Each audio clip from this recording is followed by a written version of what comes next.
আসসালামু আলাইকুম সবাইকে। আজকে আম্মুর থেকে ভয়েস দিব আমি। তো আম্মু বাজার থেকে তেলাপিয়া মাছ আনছে আমাদের কথায়। আম্মুকে আমরা বলছিলাম আম্মু আমরা তেলাপিয়া ফ্রাই খাবো। তো এর জন্য আম্মু তেলাপিয়া মাছ এনে সুন্দর মতো কেটে মেটে একেবারে পরিষ্কার করে ক্লিন করে ভাজার জন্য রেডি করছে। তো এখানে আমাদের সব মশলা নেওয়া হয়ে গেছে। এখানে অনেক ধরনের মশলা ছিল, মরিচের গুঁড়া আর এই যে আদা বাটা, মরিচের গুঁড়া, হলুদ বাটা, তারপর হচ্ছে জিরার গুঁড়া, তারপরে হচ্ছে গরম মশলা, ধনিয়া গুঁড়া, তারপরে হলুদের গুঁড়া সব মিক্স করে, তারপর হইতেছে লবণ, এগুলো মিক্স করে সয়া সস দিয়ে 1 চামচ, তারপর সুন্দর মতো এটা আমরা মিক্স করে নিব।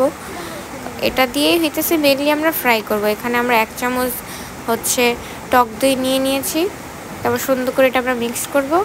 মিক্স করে তারপর হচ্ছে আমরা এই যে আমাদের সেই ক্লিন করে কাটা মাছটা ছিল তেলাপিয়া, এটার মধ্যে সুন্দর মতো ঘুচে দিব, জানি একেবারে মশলাটা সব জায়গায় থাকে এবং টেস্টি হয়। জানি হচ্ছে মাছটা যখন আমরা ছিঁড়ে খাবো তখন মধ্যে মশলাটা থাকে।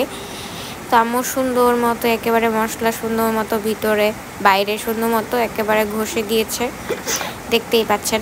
এই যে আমাদের ম্যারিনেট করা ছিল এটা 1 ঘন্টার জন্য। 1 ঘন্টা পর আম্মু এটা বের করে এটার মধ্যে একটু সরিষার তেল ব্রাশ করছে একটু ফ্লেভারের জন্য। তারপর সুন্দর মতো আম্মু এটা তেলের মধ্যে ছেড়ে দিছে। তারপর আম্মু এটা অলমোস্ট 30 মিনিটের মতো ফ্রাই করছে। তো এর মাঝখানে আমার একটা ছোট্ট রেসিপি ছিল। আমি এখানে একটুখানি লেমন জুস আর হচ্ছে মরিচ কুচি আর হচ্ছে সরিষা বাটা দিয়ে একটা সস বানিয়েছি। এটা অনেক টেস্টি।